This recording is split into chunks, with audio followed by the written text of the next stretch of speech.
오늘 우리가 함께 읽은 이 마태복음 21장 23절부터 32절의 말씀을 통해서 참된 신앙으로 가는 길이라는 제목으로 잠시 말씀을 함께 나누기를 원합니다.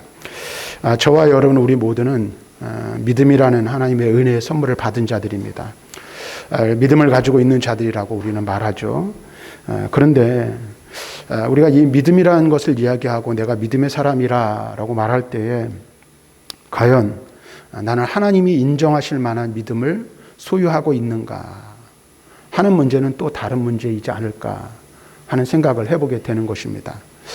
그래서 이 믿음 생활을 다 동일한 믿음으로 구원받고 동일하게 믿음의 삶을 살아간다라고 이야기하지만 우리가 볼 때에 어떤 이들은 강한 믿음을 소유하고 또 어떤 이들은 그렇지 못한 경우도 있고 또 우리가 우리의 믿음을 자신만만하게 이야기하고 내 믿음을 자랑하지만 인간의 기준, 사람의 기준으로 보는 것이 아니라 하나님의 기준에서 볼 때 과연 내 믿음이 하나님이 인정하실 만한 그러한 믿음인가 하는 것을 우리는 생각해 보지 않을 수 없습니다. 그래서 믿음이라는 것을 이야기할 때 믿음은 하나님의 은혜의 선물이지만 믿음의 삶을 살아가는 것은 또 다른 문제이고 또 내가 내 믿음을 자랑하고 내 믿음을 이야기하지만 그 믿음이 하나님 앞에서 과연 인정하실 만한 믿음인지를 우리가 점검해 볼 필요가 있음을 우리는 늘 기억해야 합니다. 과연 우리가 그렇다면 하나님이 인정하실 만한 믿음이라는 사실을 무엇으로 증명할 수 있는가 하는 것이죠. 그런데 많은 사람들은 잘못 생각하고 착각하는 것 중에 하나가 믿음의 이 정도를 신앙생활의 상식 혹은 지금까지 신앙생활에 오면서 쌓아온 성경에 대한 지식 이런 것들이 우리의 믿음과 비례한다라고 생각하는 경우들이 있다라는 거예요. 그런데 성경은 그것이 우리의 믿음을 증명해 주지 못한다라고 분명하게 말씀해 주고 있습니다. 오늘 우리가 읽은 이 본문의 말씀을 통해서 우리는 그것을 깨달을 수가 있습니다. 자, 그렇다면 한 가지 우리가 생각해 봐야죠. 참된 믿음으로 가는 길, 참된 신앙의 길은 과연 무엇인가? 오늘 우리가 본문의 말씀을 함께 나누어 보면서 그것을 함께 생각해 보기를 원합니다. 그래서 오늘 저는 이 본문의 말씀을 가지고 이번 주 오늘과 다음 주에 두 번에 걸쳐서 말씀을 함께 이렇게 좀 나누어서 살펴보려고 합니다. 예수님께서는 여러 가지 많은 일들을 하셨는데 특별히 성전에 들어가셔서 가장 먼저 하신 일은 성전을 정화하신 사건이었습니다. 또 오늘 본문의 말씀에서도 보면 예수님께서 성전에 들어가셔서 하나님의 말씀을 가르치시는 일을 하셨다라고 말씀하고 있습니다. 그런데 이 일로 인해서 유대 종교 지도자들과의 논쟁이 촉발이 되기 시작합니다. 그래서 예수님께서 성전을 정화하시는 일, 그다음에 성전에서 말씀을 가르치시는 이런 일들 때문에 유대인들, 특별히 종교 지도자들의 심기를 건드린 거예요. 그래서 종교 지도자들이 예수님의 권위에 대해서 도전하고 이야기합니다.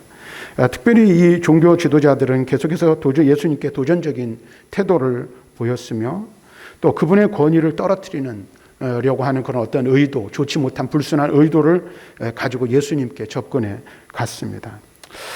예수님은 이러한 태도들을 신랄하게 비판하셨고 또 과연 누가 하나님의 뜻에 순종하는 자인가에 대한 이야기를 오늘 본문의 비유로 설명해 주고 있습니다. 그래서 오늘 본문의 이야기는 크게 둘로 나뉘어지죠. 유대의 종교 지도자들이 예수님이 성전에서 가르치시는 것을 보면서 당신의 권위가 어디서부터 옵니까?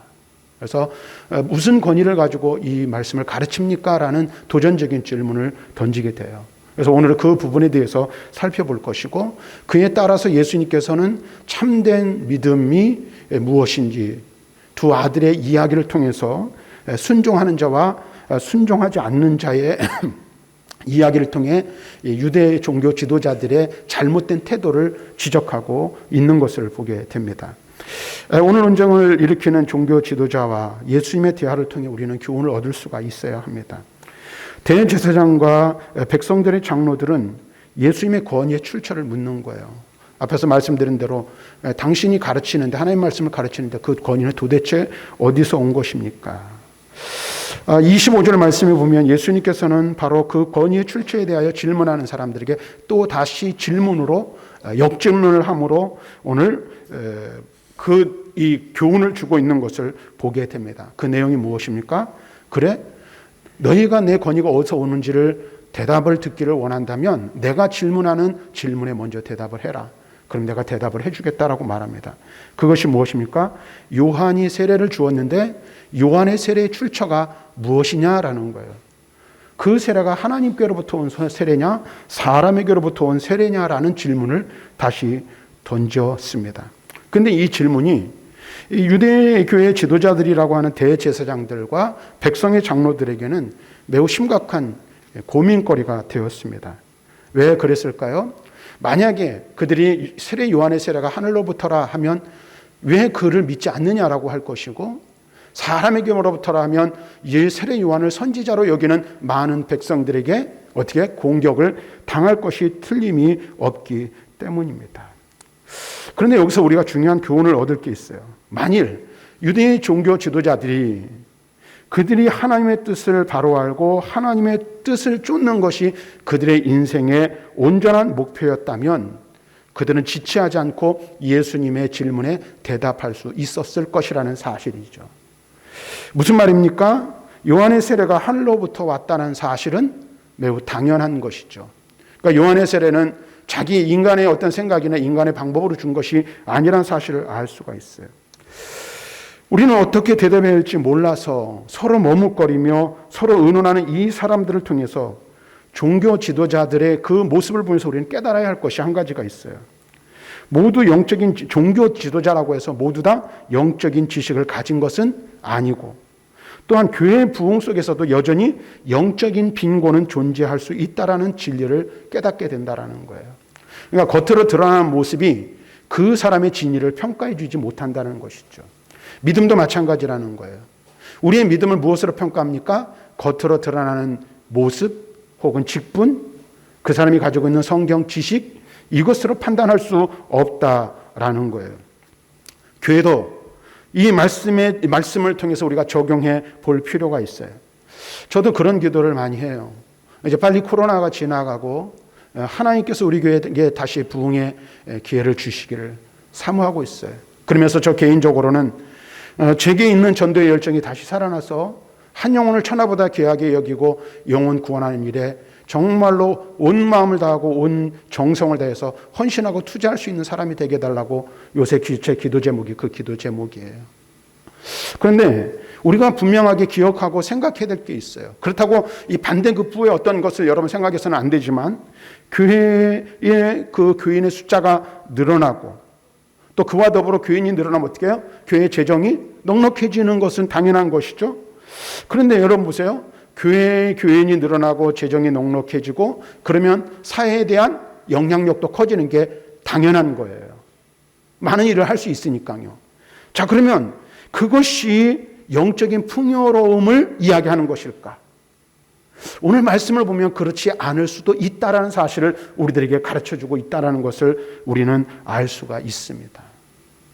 내 신앙의 연수나 연조가 내 믿음을 이야기하지 않는다는 사실을 알아야 돼요. 우리 교회가 크다고 해서 그것이 우리가 영적인 풍요로움을 누리는 것이라고 착각해서는 안 된다는 사실을 이야기해주고 있다라는 거예요. 그래서 우리는 성경을 통해서 그것을 얼마든지 찾아볼 수 있는데, 라오디게아 교회를 통해서 알 수 있듯이 도리어 그 정반대일 수도 있음을 우리는 기억하고 주의를 기울여야 하는 거예요. 끊임없이 우리 자신을 돌아보고 나 자신을 돌아볼 수 있는 영적인 지혜가 필요한 것이죠. 그래서 우리가 잘 아는 대로 라오디아 교회는 어떤 교회였어요? 부유하다. 스스로 부유하다라고 여겼던 교회였어요. 그러나 주님께서 그 라오디게아 교회에 대해 뭐라고 판단하십니까? 영적으로는 매우 헐벗고 가난한 교회였음을 주님께서는 분명히 말씀해 주고 있는 것입니다. 뿐만 아니라 예수님께서는 주님의 이름으로 여러 가지 권능을 행하는 이들 중에도 불법을 행하는 자들이 있고 그로 말미암아 정죄를 당할 것이라는 사실을 이야기해 주고 있는 것을 볼 수가 있어요. 그래서 마태복음 우리가 잘 아는 7장 22절과 23절의 말씀을 보면 이런 말씀이 있죠. 그날에 많은 사람이 나더러 이르되 주여 주여 우리가 주의 이름으로 선지자 노릇하며 주의 이름으로 귀신을 쫓아내며 주의 이름으로 많은 권능을 행하지 아니하였나이까 하리니 그때에 내가 그들에게 밝히 말하되 내가 너희를 도무지 알지 못하니 불법을 행하는 자들아 내게서 떠나가라. 이렇게 말씀하셨습니다. 우리가 우리의 겉으로 드러난 믿음을 자랑하고 신앙의 연조를 자랑할 수는 있어요. 그러나 언제든지 나도 주님이 말씀하시는 불법을 행하는 자들 가운데 포함될 수 있다라는 두려운 마음을 가지고 믿음의 삶을 살아가야 한다는 사실입니다. 뿐만 아니라 아시아의 7교회에 그리스도께서 편지를 보내셨는데 칭찬 들을 만한 두 교회가 있어요. 빌라델비아 교회와 서마나 교회였어요. 칭찬만 들었죠. 그런데 이 교회는 규모가 작은 교회였다는 사실을 우리는 유념해야 합니다. 그러면 또 반대로 그런 생각을 하죠. 작은 교회는 다 인정할 만한 믿음을 가진 교회인가? 아니요. 지금 여러분들 제가 말씀드리는 내용을 잘 아셔야 돼요. 겉으로 드러난 모습이 우리의 믿음을 온전히 증명해 주지 못한다는 사실을 알아야 된다는 거예요. 그리고 그래서 우리는 어떻게 해요? 항상 두렵고 떨리는 마음으로 우리의 믿음을 시험해보고 우리 자신을 점검해 보아야 한다라는 것입니다. 오늘날 많은 교회가 있습니다. 오늘날 많은 성도들이 있습니다. 그런데 우리의 믿음을 자랑하고 교회의 부흥을 자랑하고 신앙의 발전과 연수를 자랑하지만 영적인 빈곤의 상태에 있지 않은지 우리 자신을 살펴보아야 한다는 거예요. 오늘 우리가 이 사실을 분명하게 깨달아야 하는 거예요. 그래서 더욱더 우리는 어떻게 해요? 우리 자신을 시험하고 우리 자신을 연단하며 믿음과 경건의 훈련을 힘쓰지 않으면 얼마든지 믿음에서 이탈될 수 있다는 두려운 마음을 가지고 살아가야 한다는 거예요. 사실 그렇죠. 기독교인이 되는 일은 쉽습니다. 교회 나와서 등록하면 다 되는 거예요. 그래서 제가 늘 말하는 것처럼 교인, 처치 멤버십 누구든지 저 등록카드 쓰면 다 되는 거예요. 그러나 진정한 그리스도인이 되는 것은 결코 쉽지 않다는 사실을 우리는 알아야 한다는 거예요. 유대 종교 지도자들의 모습을 보면서 우리는 그 사실을 깨달을 수 있어야 합니다. 또 이들의 잘못이 무엇인지 우리는 한번 생각해 볼 필요가 있는데 사람을 의식하는 신앙은 위선자로 만들 수 있다는 사실을 알아야 되는 거예요. 오늘 본문 말씀 26절과 27절의 말씀을 보면 대제사장들과 백성의 장로들이 세례 요한을 하나님의 사랑으로 인정하지 않으면서도 어떤 반응을 보입니까? 백성들이 그를 선지자로 여기기 때문에 백성들을 두려워하여 자신들의 입장을 분명하게 표시하지 못하고 있는 것을 보여주고 있습니다. 다시 말하면 이들은 하나님을 두려워해야 했지만 그들은 정작 두려워해야 할 하나님은 그들의 안중에 없었고 백성들의 입장, 오늘날로 말하면 여론에만 촉각을 곤두세우는 한심한 종교 지도자들이었다라는 사실을 우리는 알 수가 있습니다. 그런데 우리가 성경을 보면 성경에서 만나는 하나님의 사람들, 일명 소위 우리가 말하는 선지자들은 백성들이 듣든지 아니 듣든지 하나님의 말씀을 있는 그대로 그들에게 선포하고 전달하는 역할을 하였다는 사실을 알 수가 있어요. 그래서 제가 이 신학의 길을 걸어가기로 작정하고 제 마음에 새긴 성경 구절 중에 한 구절이 있어요. 그게 뭐냐면 에스겔서의 말씀인데 에스겔 3장 11절 말씀에 보면 이런 말씀을 하고 있어요. 그들이 듣든지 아니 듣든지 그들에게 고하여 이르기를 주 여호와의 말씀이 이러하시다 하라. 그들이 듣든지 아니 듣든지 그들에게 고하여 이르기를 주 여호와의 말씀이 이러하시다 하라. 선지자는 뭐 하는 사람입니까? 하나님께 말씀을 받아 말씀을 전하는 사람이에요. 그가 선지자예요. 메신저라는 거죠. 자, 그런데 메신저가 하나님께 말씀을 받았음에도 불구하고 사람의 눈치를 보고 사람의 형편을 살피고 말씀을 왜곡한다면 참 선지자입니까? 아닙니까? 참 선지자일 수 없다라는 거예요. 어떠한 삶의 상황과 환경 가운데 처하든지 선지자는 받은 말씀을 그대로 백성에게 전해야 하는 것입니다. 그가 바로 참 선지자인 것입니다. 이것은 또한 하나님의 일을 하는 사람들의 가장 기본적인 의무이자 자세라는 사실을 우리는 분명히 알아야 합니다. 저와 여러분들은 하나님께 부르심을 받은 하나님의 거룩한 백성일 뿐만 아니라 사명자예요. 하나님의 사명자는 하나님께로부터 받은 그대로 순종하여 행해야 할 의무, 책임이 있는 자들이라는 사실을 우리는 분명하게 깨달아야 합니다. 자, 그런데 유대의 종교 지도자들은 무엇을 먼저 생각했어요? 하나님의 뜻보다 백성의 생각을 중시함으로써 백성들의 눈치만을 살피기에 급급했음을 볼 수가 있습니다. 그와 같은 그들의 모습은 결국 그들 자신이 하나님의 거짓 일꾼임을 스스로 드러내는 것이라는 사실입니다. 그래서 성경은 이런 자들을 뭐라고 말합니까? 자기 자신의 배만을 위한 자들이라 정죄하고 있어요. 로마서 16장 18절 말씀에 보면 바울은 이렇게 말합니다. 이 같은 자들은 우리 주 그리스도를 섬기지 아니하고 다만 자기들의 배만 섬기나니 교활한 말과 아첨하는 말로 순진한 자들의 마음을 미혹하는 자라. 이렇게 말씀하고 있어요. 사람의 생각을 살피고 사람의 생각에 심혈을 기울이는 자는 온전한 하나님의 말씀을 전할 수가 없으며 싹군이 될 수밖에 없다는 사실을 성경은 우리들에게 가르쳐주고 있습니다. 주의 진실한 일꾼들은 자기의 할 일을 분명히 알기 때문에 여론 따위에는 관심을 두지 않습니다. 그래서 성경은 뭐래요? 의인은 핍박을 받고 심지어는 죽임을 당하기도 한다라고 말하는 것입니다. 하나님 편에 서는 사람, 하나님께서 받으시는 사람들은 아벨 이후로 오늘까지 세상으로부터 핍박과 고난, 비난과 조롱을 당하는 것이 당연한 사실이라 말하고 있어요. 왜냐하면 이는 이 사람들이 세상에 속하지 않고 그리스도께 속한 것이기에 당연히 그럴 수밖에 없다라는 거예요. 그래서 요한복음 15장 18절부터 20절에 예수님께서는 이런 말씀을 하고 있어요. 세상이 너희를 미워하면 너희보다 먼저 나를 미워한 줄을 알라. 너희가 세상에 속하였으면 세상이 자기의 것을 사랑할 것이나 너희는 세상에 속한 자가 아니요 도리어 내가 너희를 세상에 택하였기 때문에 세상이 너희를 미워하느니라. 내가 너희에게 종이 주인보다 더 크지 못하다 한 말을 기억하라. 사람들이 나를 박해하였은즉 너희도 박해할 것이요 내 말을 지켰은즉 너희 말도 지킬 것이라. 이렇게 말합니다. 우리는 이 점을 염두에 두어 어떻게 처신할 것인가를 결정해야 합니다. 사람을 의식하고 여론에 민감한 반응을 보이는 사람은 그리스도의 참된 제자, 참 믿음의 사람이 될 수 없습니다. 주의 제자가 되기 위해서 맨 먼저 우리에게 요구되는 것은 무엇입니까? 사람을 의식하는 자기 부인이라는 사실을 분명히 알아야 합니다. 그래서 예수님께서는 뭐라고 말씀하셨어요? 아무든지 나를 따르려거든 자기를 부인하고 자기 십자가를 지고 나를 따를 것이라 말씀하고 있어요. 내 생각은 없어져야 한다는 거예요. 왜요? 내가 무엇인가를 생각하기 시작하면 사람을 생각할 수밖에 없고 사람을 의식할 수밖에 없기 때문입니다. 나라는 자가 죽지 않고서는 누구도 그분의 제자가 되지 못함을 성경은 우리에게 말씀해주고 있어요.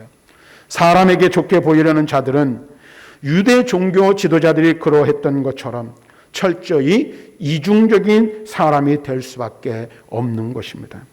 예수님 당시의 유대 종교 지도자들이 바로 그러한 자들이었습니다. 사랑하는 성도 여러분, 우리가 두려워해야 할 분은 누구입니까? 오직 하나님 한 분뿐이십니다. 인간에 대한 일체 두려움을 던져버리고 성도는 언제든지 하나님을 기쁘시게 할 것이 무엇인지를 생각하고 찾고 구해야 합니다. 그것이 오늘 참된 신앙으로 가는 길임을 성경은 우리 주님은 우리에게 말씀해 주고 있습니다. 또 한 가지 종교 지도자들, 유대의 종교 지도자들을 통해서 우리가 깨달아야 할 것이 있어요.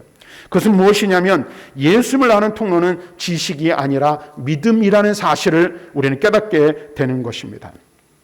오늘 말씀 27절을 다시 보면 예수님께서 자기를 대적하는 자들에게 그들이 질문한 것에 대한 답을 하지 못하자 예수님께서 너희가 대답하면 내가 대답해 주겠다고 말씀하신 것처럼 그들에게 답을 주시지 않았습니다.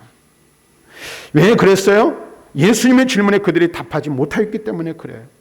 그래서 예수님께서도 그들의 질문에 대하여 대답하지 않으신 거예요.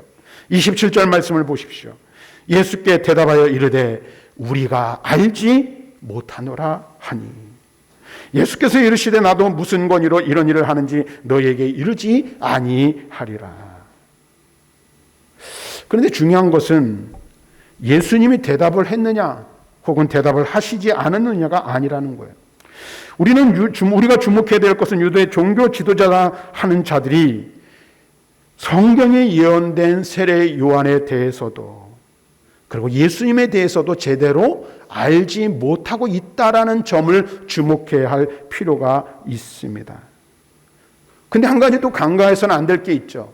그렇다면 이 유대의 종교 지도자들의 성경에 무지하고 무능한 자들이었는가? 결코 그렇지 않다라는 것입니다. 그들은 성경에 대한 충분한 지식을 가지고 있었어요. 그래서 백성들 앞에서 지도자로서 성경을 가르치고 율법을 가르치는 위치에 있는 사람들이었잖아요. 근데 그럼에도 불구하고 그들은 성경이 예언하고 성경이 말씀하고 있는 세례 요한에 대해서도 예수님에 대해서도 바로 아는 일에 실패하였다는 것을 보여주고 있는 거예요. 우리가 주목해야 될 부분이 바로 여기에 있어요. 왜 그들이 예수님을 보고도 그분이 누구인지 알 수 없었을까 하는 것입니다. 외적으로 보면 그들은 언약의 자손들이에요. 그리고 선지자들을 통해 그리스도에 관한 모든 것들을 들어왔고 또 자기들에게 오신 그분을 인식하지 못하는 것이 그런 의미에서는 이해할 수가 없는 일입니다. 성경을 알면 그리고 성경에 대한 지식이 있으면 성경을 연구하는 자라면 지금 자기 앞에 서 있는 그분이 성경의 예언으로 오신 그분이라는 사실을 충분히 알 수 있고 적지 않게 알 수 있는 상황 가운데 있었습니다. 그런데 어떻게 그들은 예수님을 알지 못하고 세례 요한에 대해서도 제대로 이해하지 못했을까요? 이 의문을 푸는 열쇠는 생각보다 단순하고 간단하다는 사실을 알아야 합니다. 왜 그럴까요? 예수님을 아는 통로는 믿음인데 그들은 이를 버리고 자신의 지식에 의존했기 때문에 그렇습니다. 사랑하는 성도 여러분, 인간의 지식으로는 누구라도 예수님을 알 수가 없어요. 믿음의 길을 걸어갈 수가 없다라는 거예요. 모든 사람은 믿음이라는 통로로만 그분을 알고 그분과의 관계를 맺을 수 있다는 사실을 우리는 분명하게 기억해야 합니다. 그래서 예수님을 이 세상에 보내신 하나님의 목적이 무엇입니까? 그를 믿는 자마다 멸망하지 않고 영생을 얻게 하려는 것이라는 사실을 성경 분명하게 밝혀주고 있잖아요. 그런데 믿음이 없으면 이 사실을 깨닫지 못하는 거예요. 우리가 잘 아는 말씀 요한복음 3장 16절 하나님이 세상을 이처럼 사랑하사 독생자를 주셨으니 이는 그를 믿는 자마다 멸망하지 않고 영생을 얻게 하려 하심이라. 너무나도 단순한 진리이잖아요. 단순한 사실이에요. 근데 믿음이 없으면 영생을 얻지 못하고 믿음이 없으면 예수님을 알 수가 없다라는 사실입니다. 예수를 만난 수많은 사람들, 예수님을 만난 수많은 사람들이 있었어요. 그런데 그 많은 사람들이 예수님을 제대로 알 수 없었던 이유는 접근 방법에 문제가 있었기 때문이라는 거예요. 믿음으로만 가능한 것을 믿음 대신에 인간의 지식, 인간의 방법을 사용하였기 때문에 예수님을 바로 알지 못하는 것은 당연한 것이라는 사실입니다. 이와 같이 오늘날도 수많은 사람이 똑같은 시행착오를 범하고 있습니다. 믿음을 버리고 지식으로 예수님께 나아가고자 시도하는 것입니다. 우리는 이러한 사람들의 모든 노력이 헛되다는 것을 잘 알아야 합니다. 그들은 거기서 어떻게 해요? 아무것도 얻게 되지 못할 거예요. 주 예수를 믿으라. 그리하면 너와 내 집이 구원을 받으리라. 단순한 진리이지만 믿음으로 접근하지 않으면 이 또한 온전하게 적용될 수 없다라는 사실을 분명히 알아야 돼요. 우리가 예수님을 바로 아는 것, 성경에 대해서, 그 다음에 그리스도에 대해서, 하나님에 대해서 바로 알 수 있는 유일한 통로가 무엇입니까? 바로 믿음으로 접근하는 것. 왜 다른 방법이 없다라는 것입니다. 다른 길이 없는 거예요. 근데 성경은 뭐라고 말합니까? 이 믿음 또한 하나님이 우리에게 주시는 은혜의 선물이라 말씀해주고 있는 거예요. 만약에 하나님께서 우리에게 은혜의 선물인 믿음을 우리에게 주시지 않았다면 여기는 우리 누구도 예수님을 바로 알 수 없고 예수님에게 바로 접근할 수 없고 예수님을 바로 믿을 수 없어요. 그래서 우리는 그 누구도 구원받을 수 없는 거예요. 그래서 우리가 믿음을 소유하고 있다는 이 사실 자체가 무엇입니까? 하나님의 은혜라고 말하지 않을 수가 없는 거예요. 오늘 우리가 사실 분명히 깨달아야 돼요.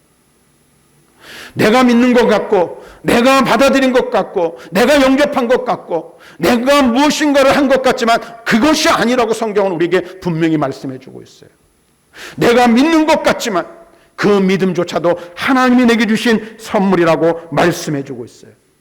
하나님이 선물로 주신 그 믿음이 아니면, 그 믿음으로 나아가지 않으면 그 누구도 결코 예수님에 대해서 바르게 알 수 없다는 사실을 우리는 인정해야 되는 거예요. 그것이 바로 참된 신앙의 길로 나아가는 길입니다. 믿음만이 예수님을 아는 유일한 길입니다. 유일한 방법입니다. 예수를 보여달라는 사람들에게 우리는 이 점을 주시켜야 돼요. 오늘 우리가 이 사실을 분명히 깨달아야 되죠. 그래서 요한복음 1장 10절부터 12절에 보면 그가 세상에 계셨으며 세상은 그로 말미암아 지은 바 되었으되 세상이 그를 알지 못하였고 자기 땅에 오매 자기 백성이 영접하지 아니하였으나 영접하는 자 곧 그 이름을 믿는 자들에게는 하나님의 자녀가 되는 권세를 주셨으니 고린도전서 1장 21절에 하나님의 지혜에 있어서는 이 세상이 자기 지혜로 하나님을 알지 못하므로 하나님께서 전도에 미련한 것으로 믿는 자들을 구원하시기를 기뻐하셨도다. 단순한 진리예요. 근데 믿음으로 접근하지 못하는 사람들은 그것이 어리석은 것처럼 보이는 거예요. 우스운 것으로 보이는 거예요. 그래서 받아들이지 못해요. 그러나 우리는 하나님의 은혜의 선물로 믿음을 받았기에 믿음으로 주님을 알고 믿음으로 주님께 나아갈 수 있고 믿음으로 주님을 나의 주님으로 영접할 수 있게 되었다는 사실을 분명하게 깨달아야 하는 줄로 믿습니다. 사랑하는 성도 여러분, 우리가 이와 같은 사실을 통해서 분명히 깨달아야 할 것이 있습니다. 충분히 좋은 기회가 주어졌다고 해서 모두가 성공의 기쁨을 누리는 것은 결코 아니라는 사실입니다. 유대의 종교 엘리트들이 보여주듯이 기회를 얻었어도 충분히 활용하지 못하면 실패할 수 있습니다. 우리는 그들이 실패하게 되는 원인에 주목해야 합니다. 그들로 예수님께 나아가지 못하도록 가로막는 장애 요인이 무엇인지를 아는 것이 매우 중요합니다. 많은 사람들이 그렇게 얘기하죠. 우리가 사는 이 시대를 복되다라고 말합니다. 왜 그럴까요? 종교의 자유가 있어요. 교회가 많이 있습니다. 교회가 부흥되고 하나님의 역사가 끊어지지 않고 있습니다. 지금도 하나님이 살아계시고 역사하시는 것을 우리는 얼마든지 우리의 삶을 통해 경험할 수 있습니다. 그런데 여러분 보세요. 교회가 부흥하는 것처럼 외형적으로 화려하고 멋있는 것처럼 과연 여러분들은 그 가운데에서 영적인 풍요를 누리고 있습니까? 오늘 그것은 별개의 문제라는 사실을 우리는 분명하게 인식해야 돼요. 내가 오래 믿었어요. 오래 신앙생활을 했어요. 그것이 내 영적인 풍요로움을 보장해 줍니까? 결코 그러지 못한다는 사실을 분명히 알아야 합니다. 어쩌면 이 영적인 풍요와 부유함이 우리에게 위기를 가져다주고 있는지도 모릅니다. 예수님을 거부하는 개인이나 교회는 풍요로움 외형과는 달리 영적으로 심각한 상황 가운데 처해 있음을 인식해야 한다라는 사실입니다. 사랑하는 성도 여러분, 오늘 말씀을 정리하도록 하겠습니다. 참된 신앙으로 나아가는 길은 과연 무엇일까요?